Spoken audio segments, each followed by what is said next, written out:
네, 이번에는 문재인 전 대통령의 딸 문다혜 씨 음주운전 사고 관련 이야기 한번 짚어보겠습니다. 딸 다혜 씨의 경찰 출석 조사 일정이 여전히 조율 중인 가운데 채널A가 피해 택시 기사를 만나서 사고 당시 상황에 대해서 자세히 들어볼 수 있었다고요? 네, 저희 사건팀 기자가 택시 기사를 직접 만났는데요. 당시 다혜 씨 상태를 이렇게 기억하고 있었다고 합니다. 혀가 꼬부라져서 말을 못했고 술 냄새도 많이 났다. 그 눈, 다혜 씨 눈이겠죠? 그 눈이 감길 정도였다고요. 당시는 토요일로 넘어가는 새벽이었다고 하고요.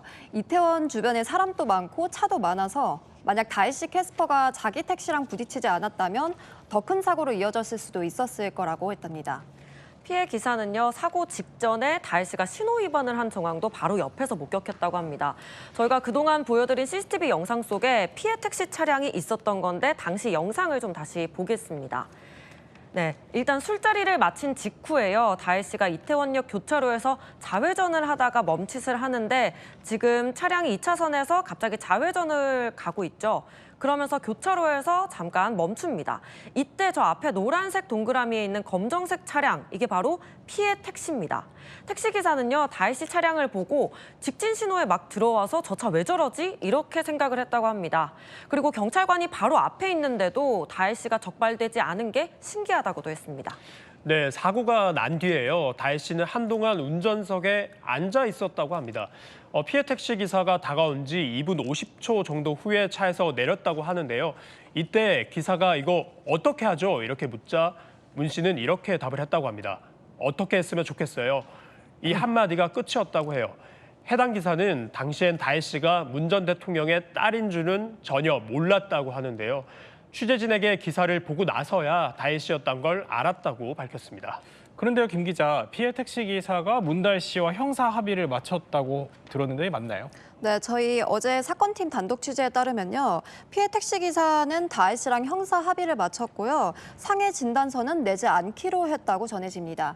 택시 기사는 지난 9일 경찰 조사를 마친 직후에 다혜 씨 변호사를 만나서 합의금 논의를 시작했다고 하는데요. 목소리 한번 들어보시죠.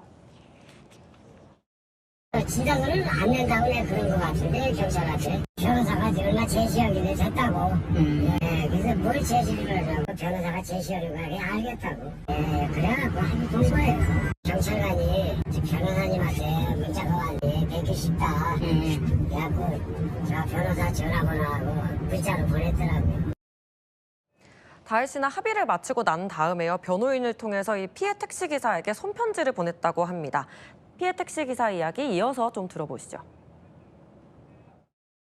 전해주더라고요. 이건 가시다가 좀 보시라고. 제가 경험이 없어서 진짜 죄송합니다 기사님 하고 이렇게 편지가 왔더라고요. 피해 기사는 받자마자 손편지를 버려서 지금은 가지고 있지 않다고 말을 했습니다. 다혜 씨 측에서 합의금 입금까지 마쳤기 때문에 조만간 경찰에 합의서를 제출할 걸로 보입니다. 원래 피해 기사가 진단서를 제출해서 상해가 확인이 되면 위험운전치상 혐의가 추가로 적용될 수도 있었는데요. 합의를 했기 때문에 도로교통법상 음주운전으로만 처벌받을 가능성이 높습니다. 그렇군요. 김 기자, 구체적인 합의 조건에 대한 언급은 있었습니까? 아니요, 택시기사가 합의 조건, 그러니까 합의금 액수에 대해서는 말을 아꼈다고 전해지고요. 대신 합의 과정에 대해서만 설명했다는데요. 지난 9일 경찰 조사를 받는 과정에서 경찰관을 통해서 다혜 씨 변호사의 연락처를 입수했다고 하고요. 택시기사가 먼저 변호사에게 연락했다고 합니다. 이후 다혜 씨 변호사가 얼마 받을지 선 제시해달라 이렇게 말을 했지만 액수를 제시하진 않았다고 하고요. 변호사가 제시한 금액에 합의를 했다고 전해집니다.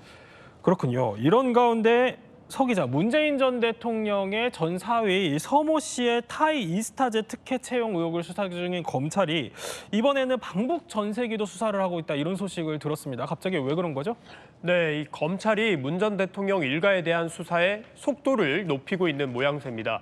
앞서 이달 초죠. 문재인 정부 당시 통일부 장관이었던 조명균 전 장관의 자택을 압수수색했었죠. 어제는 통일부와 남북관계관리단을 압수수색했습니다. 문재인 정부 초기였을 때인데요. 지난 2018년 3월에서 4월에 우리 예술단이 북한 평양에서 공연을 했었잖아요. 그때 이스타항공이 평양과 서울을 오가는 방북 전세기를 운항했는데 검찰이 이 과정에서 문제는 없었는지 들여다보겠다는 겁니다.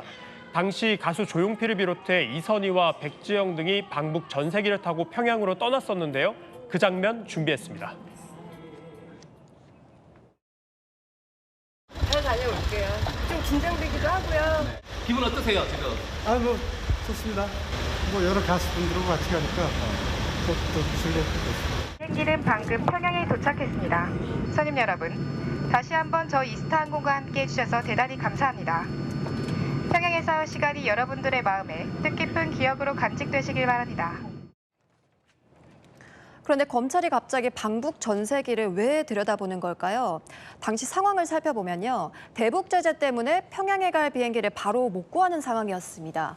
그런데 미국에 취항하지 않은 이스타항공이 김포공항에서 평양 순환공항으로 전세기를 띄운 거죠. 대한항공이 아닌 저가 항공사인 이스타항공에 전세기를 내준 겁니다. 더군다나 이 시기는 이상직 전 민주당 의원이 중진공 이사장으로 취임한 시기랑 또 유사한데요. 저희가 CG로 한번 준비해봤습니다. 네, 보시는 것처럼 2018년 초에 평양 공연을 합의를 하고요. 3월 초 이스타항공 설립자인 이상직 전 의원이 중진공 이사장으로 취임을 합니다. 그리고 3월 말에 실제로 방북이 이루어지죠. 몇 달 뒤엔 문재인 전 대통령 사위인 서모 씨가 타이 이스타젯 전무이사로 취업을 합니다.